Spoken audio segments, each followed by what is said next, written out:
흉년이 찾아오면 하나님께 더 가까이 붙어라. 예, 다시 한번 흉년이 찾아오면 하나님께 더 가까이 붙어라. 예, 흉년이 찾아오면 하나님께 더 가까이 붙어라 라는 제목으로 우리 본문의 말씀 중심으로 하나님의 은혜 나누기 원합니다. 2월 5일 설교를 끝으로 제가 사사기 강해를 끝냈습니다.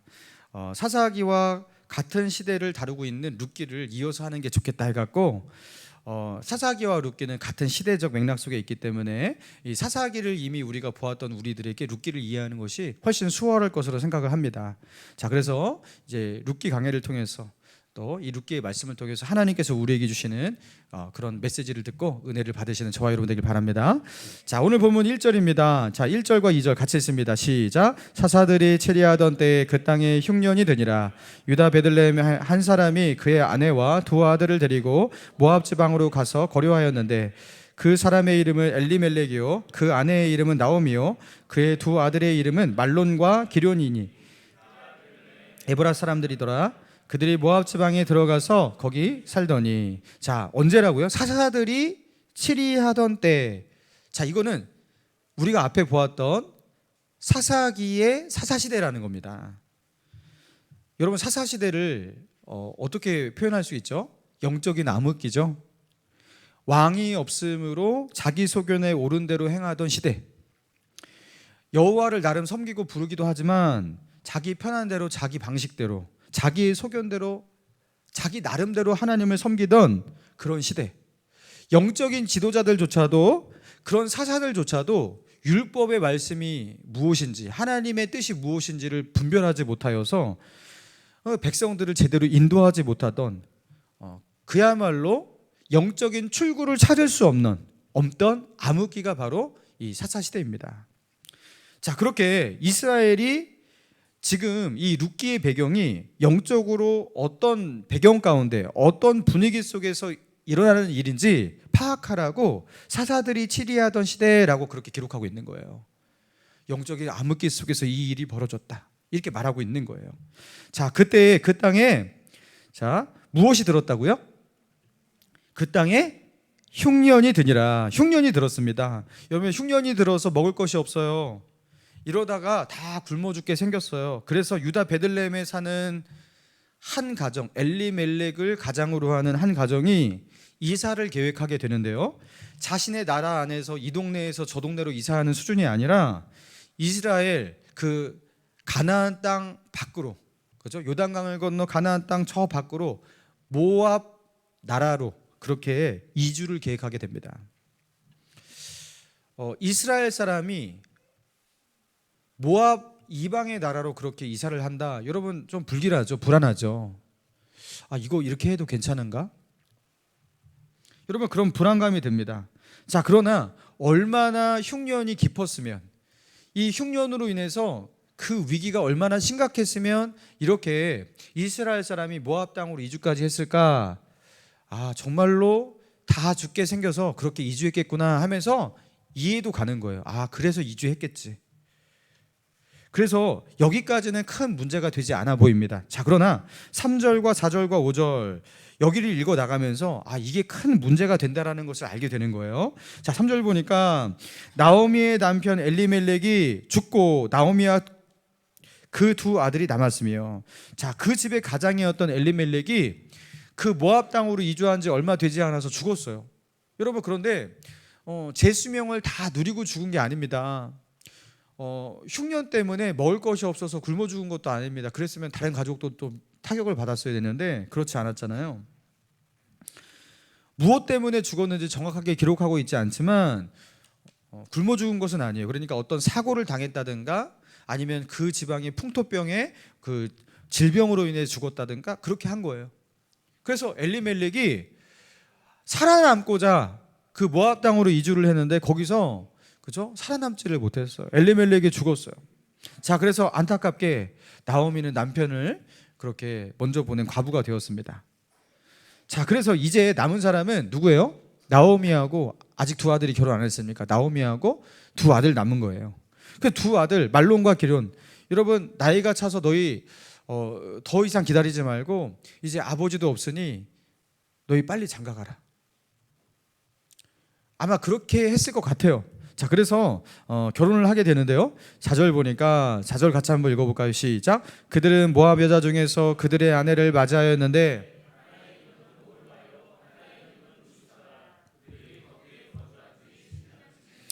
자, 그들이 거기서 두 아들이 결혼을 하는데 자기 아내로 지금 누구를 받아들여요? 모압 여인. 모압 여인 룻, 모압 여인 오르바. 여러분, 모압 여인은 여호와 신앙을 가지고 있지 않잖아요. 그들은 누구를 섬깁니까? 그들의 신 그모스를 섬기고 있어요. 어렸을 때부터 그모스를 섬기며 자라온 뿌리 깊은 그 이방신 우상을 숭배하던 그런 문화 가운데 자라나온 그런 여인이에요. 근데 그 여인을 자기의 아내로 맞아들여요. 그리고 나오미는 두 아들의 어머니였던 나오미는 이것을 허락합니다. 아마도 오히려 야, 멀리서 찾을 게 뭐가 있냐, 저 이스라엘 가갖고 너희 아내를 찾다가 언제 찾겠냐, 지금 여기서 이 모압 땅에서 찾아봐라 하면서 모압 여인, 그 우상 숭배하는 그들의 땅에서 그 자기 아내를 그렇게 맞아들인단 말이에요. 그런 며느리를 보게 된단 말이에요. 여러분, 이것을 통해서 뭘 우리가 추측할 수가 있는 거죠? 나오미와 그 두 아들, 이 가정의 영적인 상태가 어떠했는지를 알 수가 있는 거잖아요. 율법에서도 이통혼을 금지했단 말이에요. 근데요, 그죠? 그 말씀도 지키지 않을 뿐더러 여러분, 이방 여인, 우상 숭배하고 있는 그 여인, 여호와 종교를 가지고 있지 않던 그 어렸을 때부터 우상 숭배 문화 가운데 자라온 그 여인이 갑자기 그 모습을 버리고 갑자기 여호와 신앙을 가지는 게 이게 쉽겠습니까? 여러분, 이런 식으로 결혼을 한다면 여러분, 그 자녀를 낳아서 자녀를 믿음으로 키우는 것이 가능할까요? 굉장히 어려워지겠죠. 여러분, 그러니까 나오미뿐만 아니라 두 아들, 이 가정이 영적으로 기준이 없고, 그렇죠? 영적인 상태가 어떠했는지를, 굉장히 심각한 상태였는지를 이것을 통해서 알 수가 있는 거예요. 여러분, 그런데요, 이건 그들만의 문제는 아니었습니다. 엘리멜렉과 나오미의 가정만 이렇게 영적으로, 그렇죠? 무너져 있고 믿음의 기준이 무너진 그런 가정이었고, 이 가정이 심각했기 때문에 이렇게 하나님의 재앙을 받은 것이다, 이게 아니라는 거예요. 이거는 사사시대의 이스라엘의 타락의, 그죠? 대부분의 그 사사시대의 이스라엘의 그 타락한 모습의 한 부분만을 지금 말하고 있는 거예요. 한 가정의 모습을 그냥 그려준 거예요. 사사시대를 살아갔던 대부분의 이스라엘 사람들은요, 이렇게 살아갔습니다. 하나님의 말씀을 떠나 살았고 자기 소견에 옳은 대로 그렇게 행했습니다. 그래서 하나님의 징계를 받았고, 그 징계로 외세의 침략과 압제가 있었고요, 그죠? 그리고 하나님 제발 잘못했으니 구원해 주세요 그러니까 사사 보내고, 그런데 다시 타락하고 막 이래잖아요.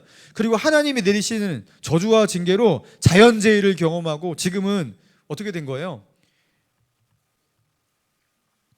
가뭄이 찾아온 거예요. 예. 자, 그러면서 지금 고통하고 신음하고 있는 이 끊임없는 악순환 속에 살고 있는 여러분, 이스라엘의 고통의 그 악순환의 한 단면, 그렇죠? 한 장면을 그렇게 보여주고 있는 겁니다. 자, 그런데 자, 여기서 멈추지 않아요. 여기서 멈추지 않아요. 5절 보니까, 자, 5절 같이 읽습니다. 시작. 말론과 기럧 두 사람이 다 죽고 그 여인은 두 아들과 함께, 두 아들과 남편 뒤에 남았더라.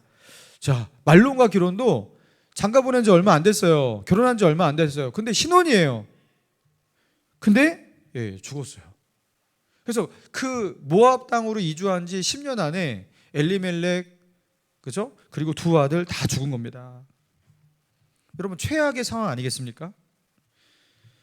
그러니까 이 사사시대의 이 타락 속에서 그 하나님이 내리시는 그 징계와 그 저주, 그들에게 임한 그 환난, 그 가운데서, 그 맥락 속에서 여러분 뭔가요? 그 맥락 속에서 흉년이 찾아온 건데, 그 흉년을 피해서 살아남겠다고 저기는, 저 모압 땅에 가면은 거기는 흉년이 덜하더라, 거기는 좀 양식이 있더라, 거기 가면 살아남을 수 있어 하면서 그 재앙을 피하기 위해서 그 모압 땅으로 도망을 갔지만, 발버둥을 쳤지만, 여러분, 그 하나님이 내리시는 그 재앙을 피할 수 있다 없다? 피할 수가 없는 거예요. 피할 수가 없는 거예요. 거기서는 흉년으로 인해서 죽은 건 아니지만 다른 것으로 인해서 재앙을 피해서 아무리 발버둥을 치지만 그것을 피할 수가 없는, 여러분, 그래서 남자는 다 죽고 누구만 남은 거예요? 여자 셋 남은 거예요. 과부 셋 된 거예요. 자, 이런 맥락을 이해하면서 자, 1절을 보면요, 1절이 새로워지는 겁니다. 1절, 사사들이 치리하던 때에 그 땅에 흉년이 드니라. 자, 여기서 말하는 이 흉년이라는 것은 그냥 우연히 그냥 몇 년 동안 풍년이 찾아오면 뭐 흉년도 가끔가다 찾아오는 것이지, 이렇게 우연히 자연의 어떤 그냥 원리 속에서 그렇게 임한 흉년이 아니라는 것을 우리에게 암시하고 있는 거예요. 그렇죠? 이 사사시대라는 것을 말하면서 흉년이 찾아왔다, 이거는 뭘 말하는 거예요? 이거는 영적인 맥락이 있다라는 겁니다. 이건 하나님이 내리시는 흉년이고 하나님께서 징계하시는 징계 차원의 흉년이라는 거예요. 여러분, 그런데 하나님이 흉년을 내려서 그들을 징계하세요. 여러분, 그런데 그 흉년을 피해 도망간다고 그게 피해지냐라는 거예요. 저 모압 땅 가면은 그 흉년을 피할 수 있대. 그러면은 모압 땅 가면 살아남게 되냐? 여러분, 이 엘레멜렉 가정의 이 선택이 과연 올바른 선택이냐? 그죠? 그들의 이 행동이 그죠? 올바른 처신이냐? 여러분, 그러냐고 묻는 거예요.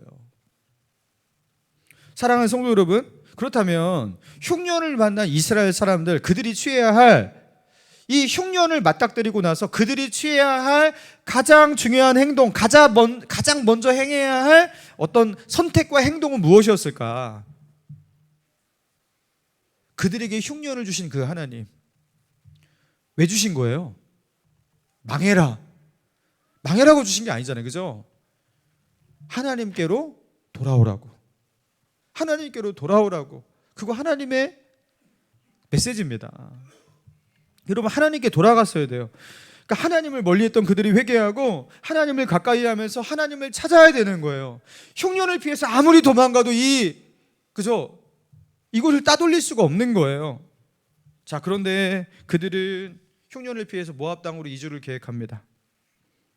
살기 위해서 달아납니다. 발버둥 칩니다. 그리고 거기서 엘리멜렉이 죽었어요. 잘못하면 대가 끊기게 생겼어요. 그러니까 아들들을 빨리 장가 보내야 되는데, 당장 장가 보내야 되는데 저 이스라엘 땅까지 가기는 그러니까 모압 땅에서 좋은 처자를 구하라고 하면서 거기서 그 이방의 여인과 결혼을 합니다. 뭘 말하는 거예요? 이들은 믿음으로 사는 것에 큰 관심이 없었다라는 거예요. 여러분, 나오미의 영적인 상태도 나오미 때문에 룻이 여호와 신앙을 가지게 된 것 같다. 그러니까 나오미는 정말로 믿음의 사람이야, 이렇게 생각한다면 조금 이 맥락을 잘 읽지 못하고 있는 거예요. 오히려 나오미의 신앙, 이걸 강조하는 게 아니라 그들의 무너진 모습을 강조하고 있는 겁니다. 처참하게 무너진 그들의 신앙의 모습들, 영적인 모습들, 무너진 신앙의 기준들. 그들이 흉년을 피하고 살아남고자 그들이 선택했던 모든 선택은요, 결국에 흉년을 피하고자 했지만, 그죠? 최악의 선택이었습니다. 사랑하는 성도 여러분, 오늘 이 본문의 말씀을 통해서 하나님은 우리에게 무엇을 깨닫게 하시는 것입니까? 자, 이스라엘의 흉년이 찾아와서 위기를 맞이하게 되었을 때 당장에 그 흉년을 피하고자 하는 여기에 주목한다면, 자, 엘리멜렉과 나오미의 가정과 같이 최악의 악수를 두게 된다는 거예요. 하나님과 더 멀어지는 저 모압 땅으로 가는 거예요. 거기서는 하나님을 예배하기도 힘들 텐데, 여기서도 베들레헴 땅에서도 그 여호와 종교를 가지고 있는 문화와 환경 속에서도 하나님을 예배하지 못했던 그들이 이방인의 그 틈바구니에 가서, 우상 숭배하는 그 도시에 가서 하나님을 잘 찾을까요? 거기서 예배할 곳은 있을까요? 근데 그들은 오히려 하나님과 더 멀어지는, 여러분, 그 선택을 하고 있다는 겁니다. 왜요? 흉년을 피하고자 하는 거기에만 골몰하니까. 흉년을 극복하고자 거기에 골몰하니까 하나님과 더 멀어지는 최악으로 나아가고 있다는 겁니다. 여러분, 그러면 흉년을 맞닥뜨릴 때 어떻게 해야 합니까? 하나님께 더 가까이 붙으시기 바랍니다. 흉년을 피하다가 하나님과 더 멀어지는, 여러분, 그 최악이에요. 우리에게 흉년이 찾아올 수 있습니다. 저와 여러분에게도 풍년만 있는 게 아니라 흉년이 찾아온단 말이에요. 우리의 인생에, 우리의 삶 가운데 위기가 찾아옵니다. 여러분, 그 위기의 순간 가운데 때로는요, 내 믿음이 연약해지고 흔들릴 때도 있어요. 항상 성령 충만한 게 아니잖아요. 자, 그런데 그 위기의 순간 가운데 어찌할 바를 모르고 흔들리고 그러다가 쓰러질 때 쓰러지고 넘어질 때 여러분 어떻게 하면 되냐면요, 쓰러져도 주님을 향해 넘어지면 됩니다. 주님을 향해 주님 쪽으로, 하나님 쪽으로 쓰러지면 돼요. 그러면은 하나님을 향해서 한 발짝 간 거잖아요. 내가 엎어져도요, 하나님을 향해서 엎어지면 됩니다. 그러면 주님을 향해서 조금 더 간 거잖아요. 사람들은 야, 너 예수를 믿는데 너 하나님 믿고 맨날 교회를 간다면서 너에게 어떻게 이런 일이 일어나? 이렇게 끔찍한 일이 일어나? 이렇게 어려운 일이 왜 생겨? 너 왜 잘 되지 않는 거야? 하면서 나를 안타깝게 여기고 혀를 차고 막 불쌍하다고 하고 넌 최악이야 이렇게 말할지 몰라도 여러분, 그들은 진짜 최악이 몰라서 그러는 거예요. 여러분, 진짜 최악은 무엇입니까? 하나님과 멀어지는 거예요. 멀어지는 거예요. 여러분, 그 최악의 악수를 두면 안 된다는 거예요. 진짜 최악은 하나님과 멀어지는 것이고요, 그 최악을 피하는 길은 무엇입니까? 흉년이 찾아왔을 때 하나님과 멀어진 그 관계를 다시 회복하고자 주님 앞으로 나아가는 거예요. 여러분, 그러면 하나님의 은혜와 긍휼과 회복의 역사가 시작될 줄로 믿습니다.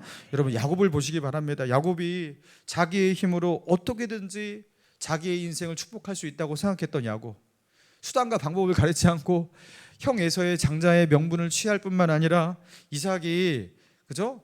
에서에게 그렇게 축복 기도를 해줄 때에도 에서라고 자기를 속이고 그 아버지를 속이고 형이 받아야 될 그 축복 기도까지 가로채고, 여러분, 그러면서 형 에서의 원한을 사잖아요. 내가 야곱을 죽이리라. 여러분, 그런데 그 야곱이요, 이걸 정면 돌파하지를 않아요. 형이 죽인다고 하니까 도망가면 되지 하면 도망가요.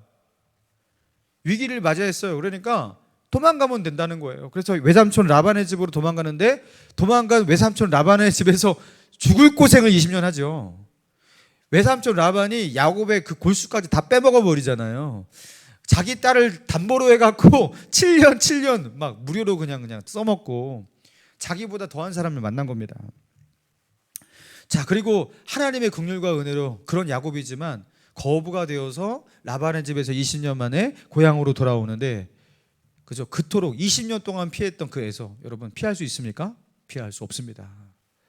에서가 칼을 차고서 400명의 종들을 데리고 마주 달려오는데 피할 길이 없어요. 여러분, 그런데 야곱이 자기의 그 본성을 어쩌지 못하는 거예요. 그 가운데서도 어떤 계획을 합니까?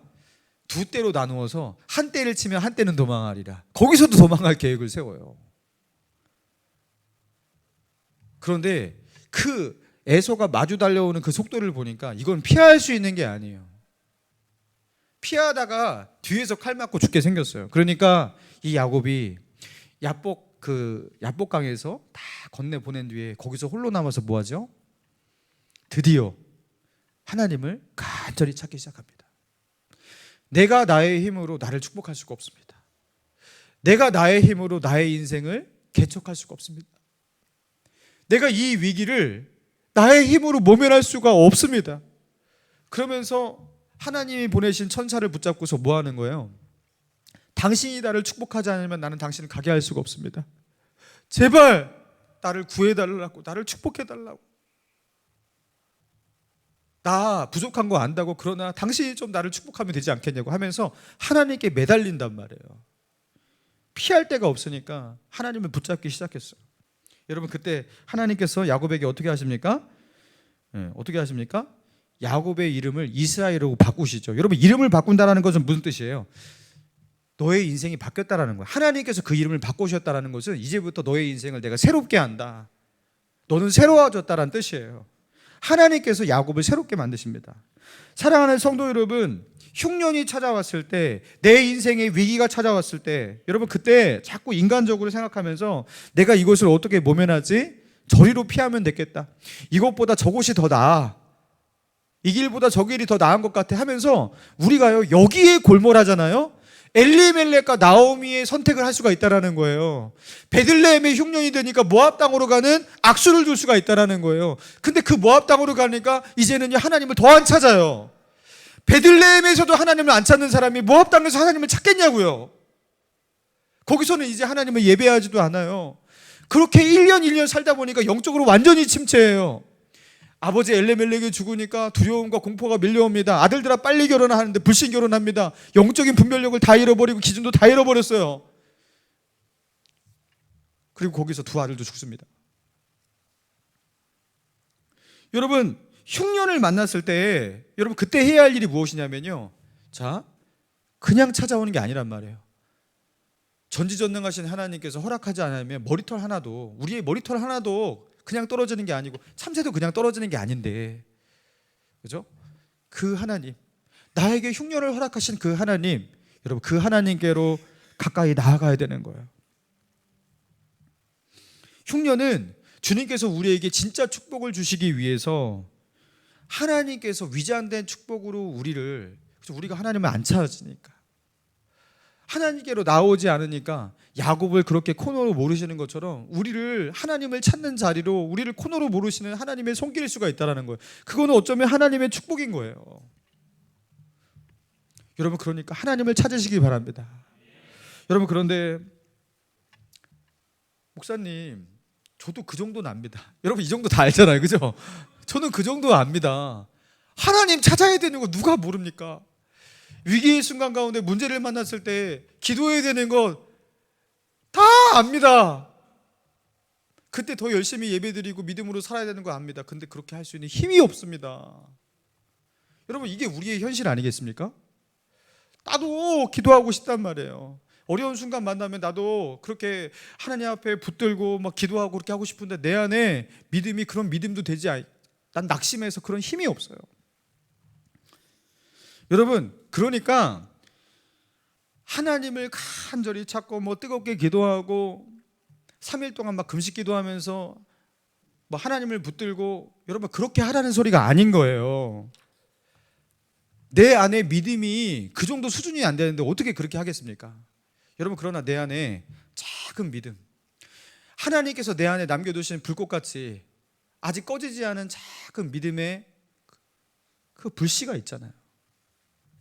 그리고 그 작은 믿음으로 할 수 있는 작은 믿음의 선택이 있고 작은 믿음의 행동이 있는 거예요.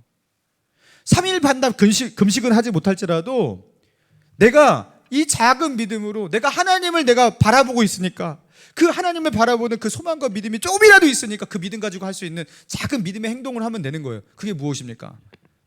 여러분, 여러분이 있는 그 자리에서 하나님을 당장 찾기 시작하는 거예요. 5분이라도 기도하면 됩니다. 여러분, 아니 5분 기도해서 뭐가 되겠습니까?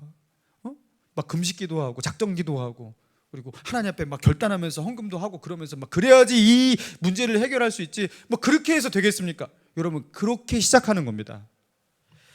작은 믿음이 큰 믿음이 할 수 있는 것을 하려고 하면 안 돼요. 그러면은 가랑이가 어떻게 된다? 네, 찢어진다. 여러분, 괜히 그런 걸 하려고 하지 마세요.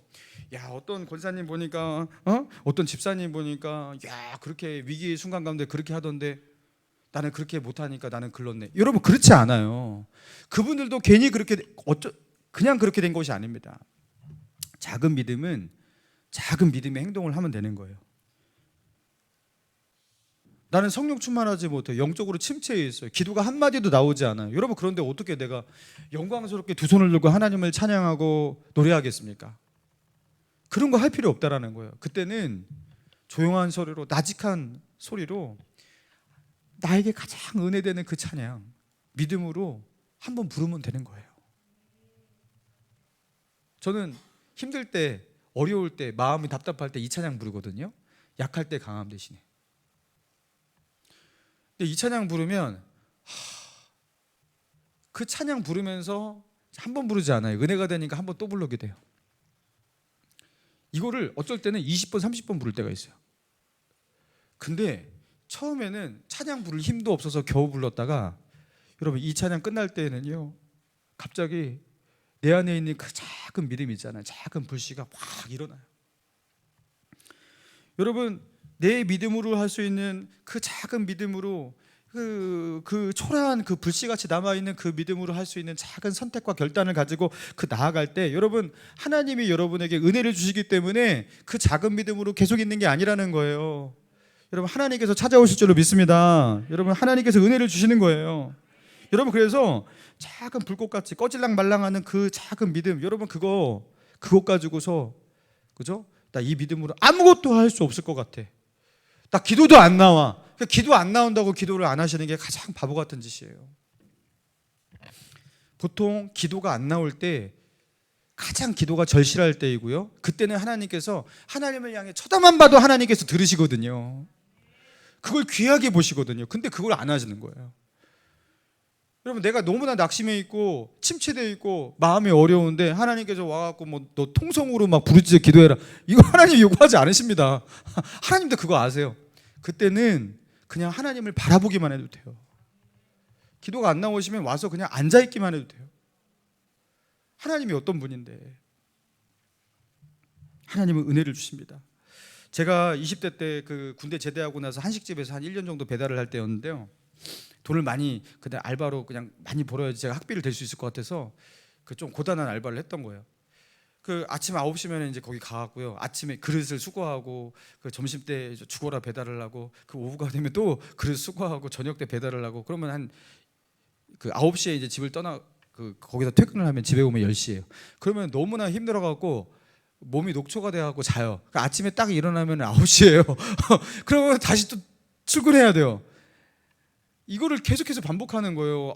저의 어떠한 시간도 없는 거예요. 너무 몸이 피곤하니까 아무것도 할 수가 없더라고요. 그래서 내가 이렇게 그 몇 달을 사니까 이거 도저히 이거 영적으로 너무 침체하고 예배의 기쁨도 없고 그냥 다 죽게 생겼어요.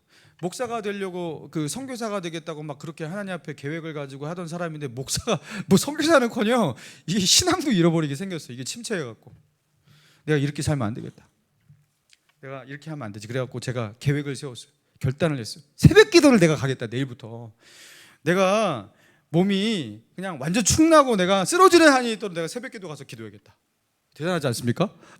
갑자기 새벽 기도를 가겠대. 새벽 기도를 가겠다 했어요. 다음날 새벽 기도를 갈 수 있다 없다? 없다. 알람 소리 들리지가 않는다. 아마 알람을 몇 개를 맞춰놔도 안 돼요. 알람을 껐는지 안 껐는지도 몰라요. 이게 너무 피곤하니까 이길 수가 없어요. 이거 사람이 이길 수 있는 피곤이 아니에요. 그래서 한 번은 막 나를 자책하면서 대성아 너 이거밖에 안 돼 막 이렇게 하면서 하다가 어느 날 겨우 일어났어요. 교회를 갔어요. 대단하지 않습니까? 교회를 갔다니까. 그래서 갔는데 예배를 시작을 했는데 그 다음부터 기억이 안 나요. 왜냐하면 그 바로 엎어서 잤어요. 그래서 딱 일어나니까 또 다시 9시가 다시 출근해야 돼요. 아무것도 하지 못하고 절망적이더라고요. 몸도 너무나 피곤하고 삶은 너무나 고단하고 영적으로 너무 침체해 있고. 여러분 어떻게 해야 됩니까 이거? 돈은 없고. 그래서 그때 나 이거 어떻게 해야 되지? 돌파구가 없는 거예요. 그때 하나님 앞에 그렇게 제가 하나님께 기도를 드렸어요. 하나님, 제가 여기서 벗어나려고 아무리 발버둥을 쳐도 할 수 있는 게 없어요. 제가 할 수 있는 거 하게요. 제가 여기서 할 수 있는 거 해볼게요. 그게 무엇이냐면 하나님, 내일부터 은혜 주셔갖고 5분이라도 10분이라도 조금만 저를 일찍 깨워주셔서 일어나게 하시면 저는 다른 거 안 하고 무릎 꿇어서 여기 무릎 꿇고 기도를 해볼게요. 제가 교회는 못 가더라도 여기 내가 일어난 그 자리에서 무릎 꿇고 기도를 할게요.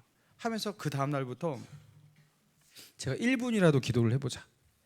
그래갖고 벽을 보고서 그 옆에 이제 옷장이 있는데 옷장 사이에 거기서 벽을 앞에 보고서 여기 하나님이 여기서 기도 들으신다고 생각하고서 무릎을 꿇고 기도를 하는데 기도가 되게 잘 될 것 같죠? 하나도 안 됩니다. 영적으로 침체했는데 뭔 기도가 돼요? 아무 기도도 안 나와. 아무 생각도 안 나와요. 여러분 그런데 여기서 기도를 멈추면 안 되거든요. 하나님 저 기도도 안 되고 아무것도 할 수 없지만 저 여기서 이렇게 그냥 앉아 있을게요. 제가 할 수 있는 거 이거밖에 없어요. 다 무너져서 이제 기도도 안 나와요. 하면서 저기서 이렇게 앉아 있었어요. 여러분 그러면서 시작한 그 몇 분의 기도가 여러분 저를 어떻게 바꿨는지 아십니까? 중간에 다 생략하고 제가 나중에는 어떻게 되었냐면 그 자리에서 성령 충만을 받아요. 제가 제 입으로 모든 악한 영들아 나사렛 예수 이름으로 떠나가라.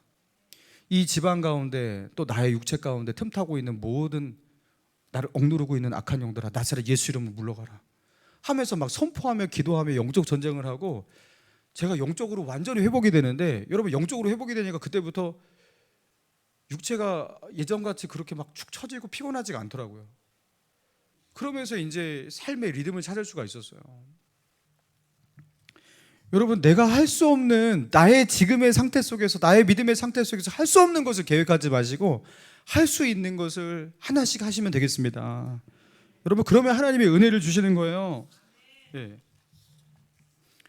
제가 이번에 안신년 캐나다 밴쿠버가 갔잖아요. 거기서 이제 1시간 들어가면 에버츠포드라는 도시가 있어요. 근데 거기서 이제 선교사님 집이 있고 그 집에 지하가 이제 게스트룸을 만들어서 선교 센터를 그렇게 운영하고 계시는데 거기서 이제 2주 동안 머물렀던 겁니다. 여러분, 캐나다의 위도가 대한민국보다 훨씬 위에 있기 때문에 굉장히 추워야 돼요. 그런데 밴쿠버가 있는 캐나다 서해안 거기는요, 바닷물에 따뜻한 난류가 흐르거든요. 그러니까 내륙 쪽은 굉장히 춥고 차가운 공기가 있지만 바닷물에 따뜻한 바닷물이 서해안에 있기 때문에 그 영향으로 우리나라는 겨울에 영하로 팍팍 떨어지잖아요. 근데 거기는 영하로 잘 안 떨어져요. 그게 추운 나라인데 영하로 잘 안 떨어져요. 신기하죠. 그래서 바닷물의 따뜻한 영향 가운데서 영하로 잘 안 떨어지는 서해안 쪽에 사람들이 몰려 살아서 밴쿠버가 큰 도시가 되는 겁니다. 그래서 광역 밴쿠버는 200만이 넘게 살거든요. 그렇게 되는 겁니다. 자, 그런데 문제는 무엇이냐면 밴쿠버는 늘 하늘이 먹구름이에요. 그냥 잿빛 하늘이에요. 그리고 1년에 한 3분의 2 정도가 비가 내린다고 합니다. 그래서 제가 있었던 한겨울인데도 12일 중에서 한 6일 정도가 비가 내렸어요. 우리는 겨울에는 이렇게 비가 잘 안 내리잖아요. 가끔가다 눈 내리고. 근데 거기는 겨울에 그렇게 비가 많이 내리는 거예요. 자, 왜 날씨가 그럴까? 바다의 따뜻한 해풍, 바다에서 불어오는 따뜻한 해풍의 공기와 내륙의 차가운 공기가 만나서 어떻게 된다? 우리나라에서 왜 차가운 공기, 따뜻한 공기가 이렇게 부딪히면서 뭐가 돼요? 장마전선이 생기듯이 거기서 구름이 생기는 거예요. 그래서 거기가 비가 자주 내리는 거예요. 차가운 공기와 더운 공기, 따뜻한 공기가 만나고 부딪히는 그 지점이라서 거기에 먹구름이 늘 있고 비가 내린다라는 겁니다. 여러분, 영적으로도 마찬가지예요. 우리가 우리 안에 짙게 들이운 어두움 속에서 믿음으로 살려고 해요. 하나님의 빛을 요청하면서 믿음의 싸움을 시작하잖아요.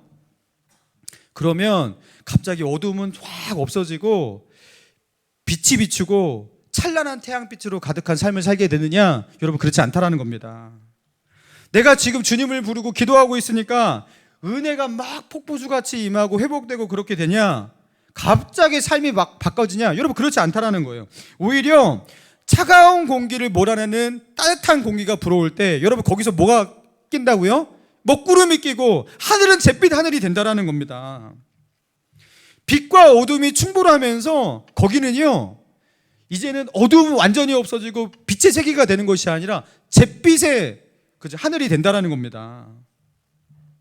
이도 저도 아닌 잿빛이에요. 여러분, 그런데 이때 우리가 낙심하게 되는 거예요. 왜 하늘이 잿빛이냐라는 거예요. 왜 하늘이 여전히 먹구름이냐고. 내가 하나님께 기도하는데, 예배하는데, 믿음으로 살았는데 왜 하늘이 잿빛이냐고.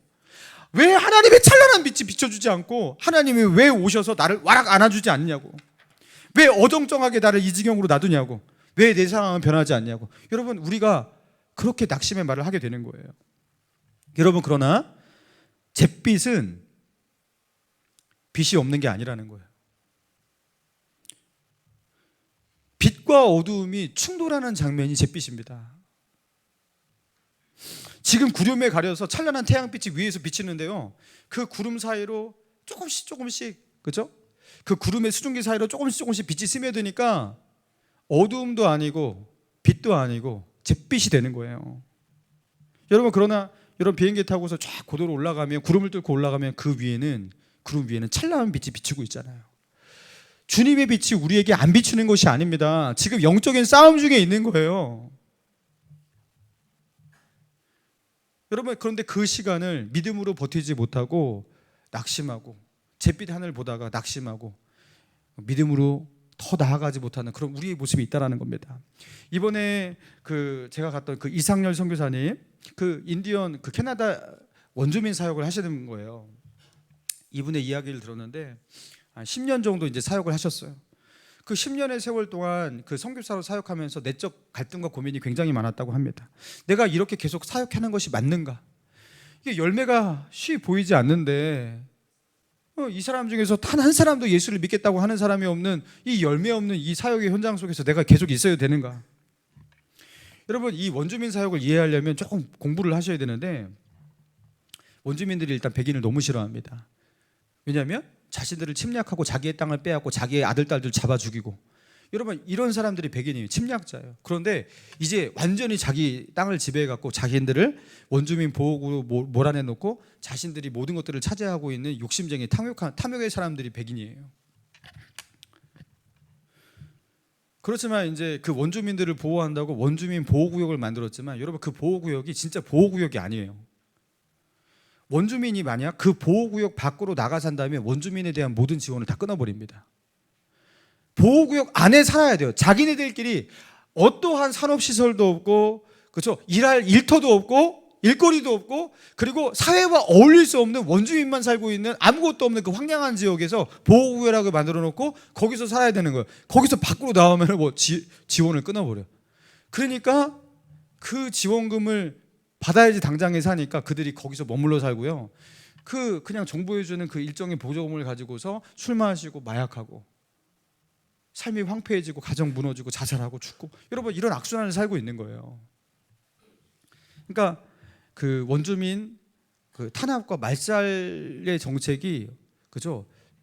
그 보이지 않게 그렇게 펼쳐지고 있는 겁니다. 여러분 이것을 그 백인들은 절대로 원주민들에 대해서 보상하거나 여러분 같이 너희들은 우리와 똑같은 그 사회 구성원으로 받아들이겠다 이런 마음이 조금도 없다고 합니다.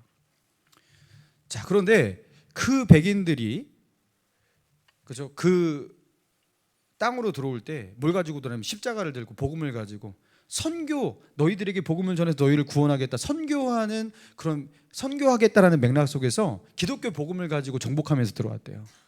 그러니까 이 기독교는 악마의 종교인 거예요. 십자가를 들고도 자기를 죽였으니까 악마의 종교인 거예요. 여러분 그걸 받아들이겠습니까? 기독교 얘기만 나와도 고개를 돌립니다. 십자가 치를 떱니다. 너무 싫어하는 거예요. 거기서 어떻게 예수를 믿으라고 하겠어요? 예수를 믿으라는 말도 하지 못해요. 이 악마의 종교를 믿으라고 하니까.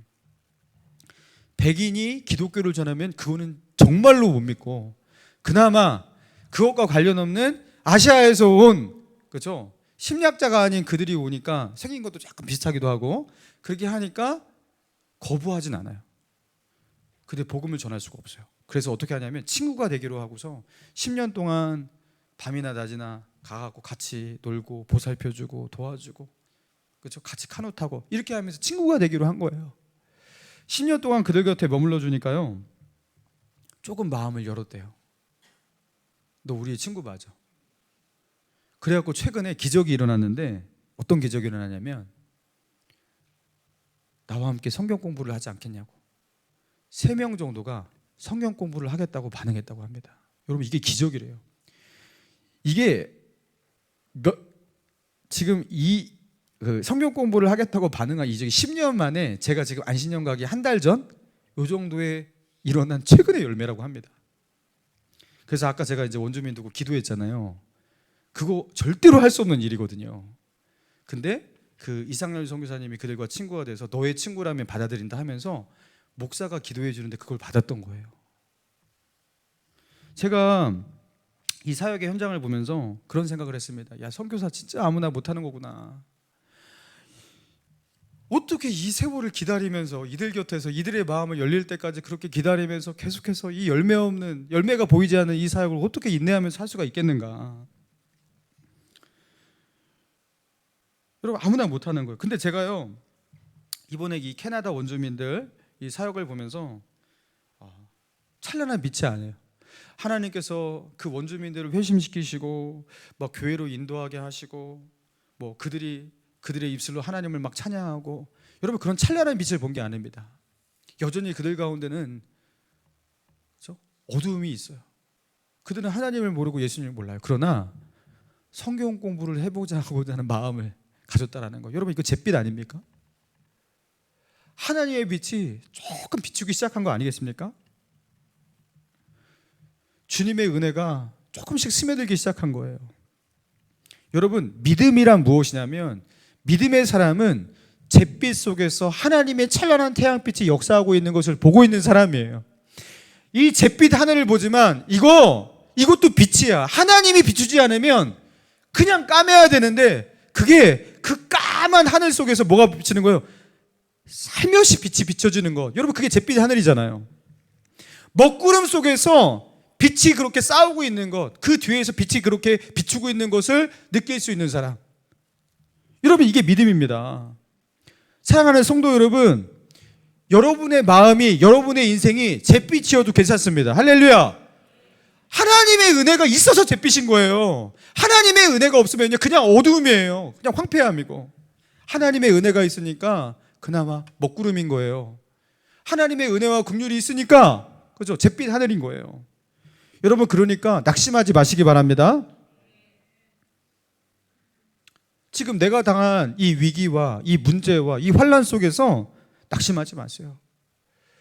여러분 기도해 보세요. 하나님을 찬양해 보세요. 하나님께서 안 들으십니까? 하나님께서 가인의 예배를 그렇게 거절하시고 아예 안 들으신 것처럼 여러분 안 들으시냐고요? 그렇지 않죠. 뭔가 하나님이 들으시잖아요. 우리의 마음이 잿빛이란 말이에요. 여러분 잿빛은 빛입니다. 빛입니다. 하나님의 은혜가 있는 거예요.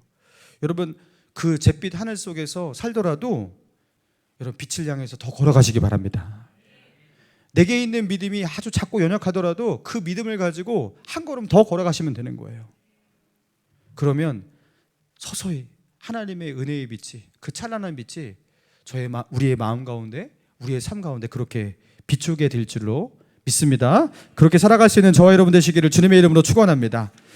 우리 이 시간 우리 찬양하고 기도합니다. 내게 허락하신 시련을 통해